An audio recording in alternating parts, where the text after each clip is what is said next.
اور ہمارے ملکوں کے اندر سیکولرائزیشن کی جڑ رکھ دی گئی کہ مذہبی تعلیم الگ ہے اور دنیاوی تعلیم الگ ہے، اور ان کو فیسیلیٹیٹ کیا گیا تاکہ یہ الگ الگ رہیں، اور وہ ادارے بلڈ کیے گئے، وہ سیاسی نظام بلڈ کیا گیا، وہ عدالتی سسٹم بلڈ کیا گیا، وہ پولیس ایکٹ بلڈ کیا گیا، وہ زمینوں کے قوانین، وہ آئلی قوانین، سارے کے سارے اس طرح کنسٹرکٹ کیے گئے کہ ہم مغرب کے غلام رہیں۔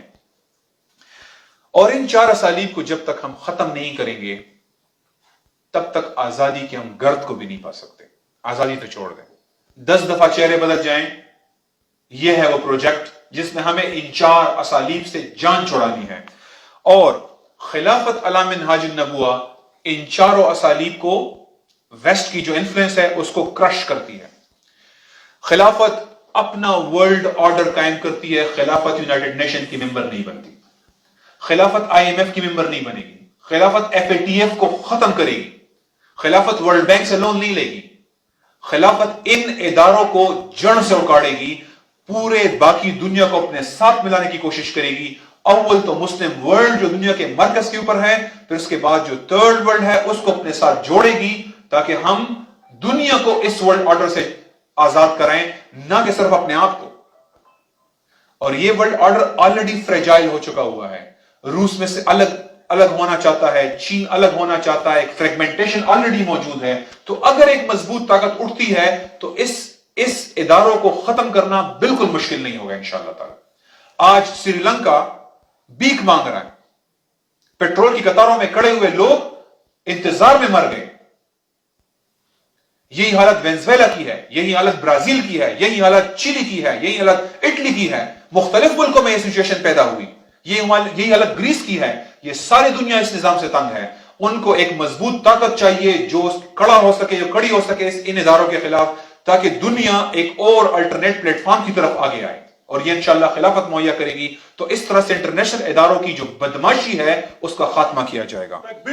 اللہ اکبر، اللہ اکبر، اللہ اکبر۔ جو ویسٹ کی پریزنس ہے، خلافت جہاد کرے گی، ریاستی جہاد۔ ہم لڑکے نہیں بھجوائیں گے، ہماری افواج جائے گی، ہمارا ٹینکور جائے گا، ہمارے SSG جائیں گے، ہماری تھرڈ ناردرن لائٹ انفینٹری جائے گی۔ ہم ان جرنیلوں کو کہیں گے کہ اپنے افواج اور آفیسرز کو آگے بھیجوائیں جو انتظار میں ہیں۔ وہ کشمیر ہم لڑکوں سے نہیں آزاد کروائیں گے، ہم مسلم امہ کو براہ راست جوڑیں گے۔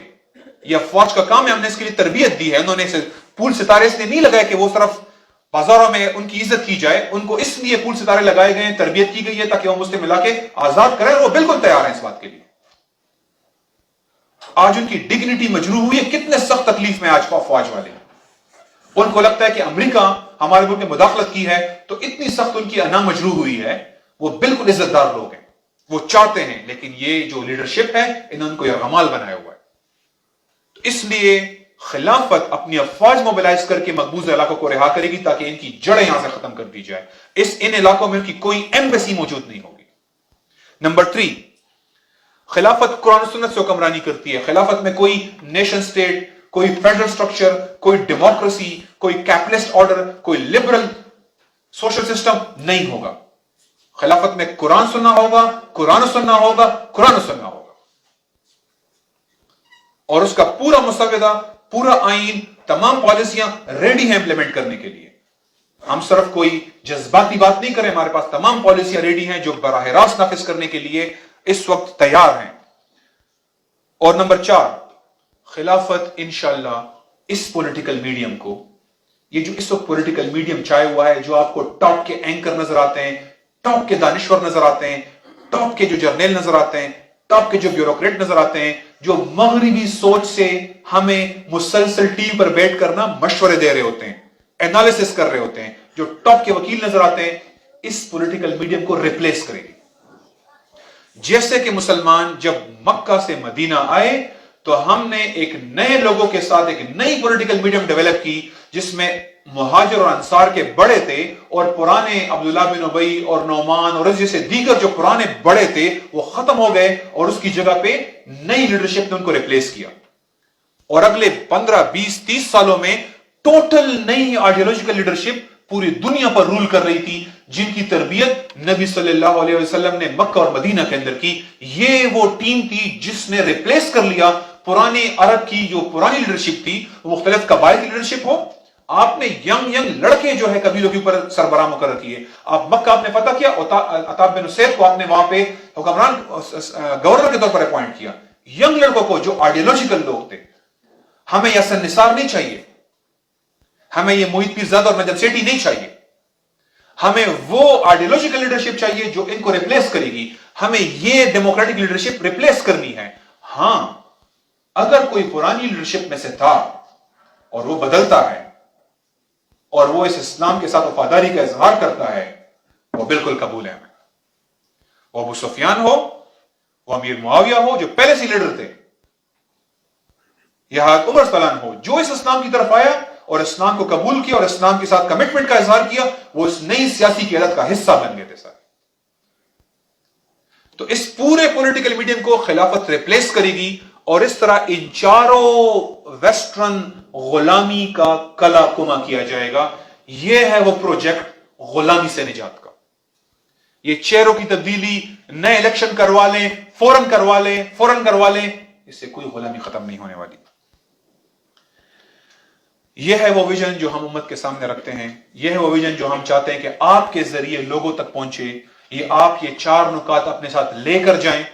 اس کی انشاءاللہ ویڈیو آئے گی، ویڈیو لوگوں سے شیئر کریں. اس کی آڈیو آئے گی، آپ آڈیو لوگوں سے شیئر کریں. ہمارے میسیجز لوگوں تک پہنچائیں. اس وقت تبدیلی کا وقت ہے. لوگ ڈسکشن کر رہے ہیں. لوگ اس وقت امریکی غلامی سے تنگ ہیں، ان کے سامنے راستہ نہیں ہے. جو لوگ الیکشن کی بات کر رہے ہیں ان کو ہی معلوم ہے کہ تبدیلی نہیں آ رہی اس نظام سے، لیکن وہ ان سے جو نجات حاصل کرنا چاہتے ہیں، آپ ان کے سامنے یہ نئے سولوشن ان کے سامنے رکھیں تاکہ لوگ اس صحیح راستے کی طرف آئیں. وما علینا الا البلاغ المبین. واخر دعوانا الحمدللہ رب العالمین. صدق اللہ العظیم.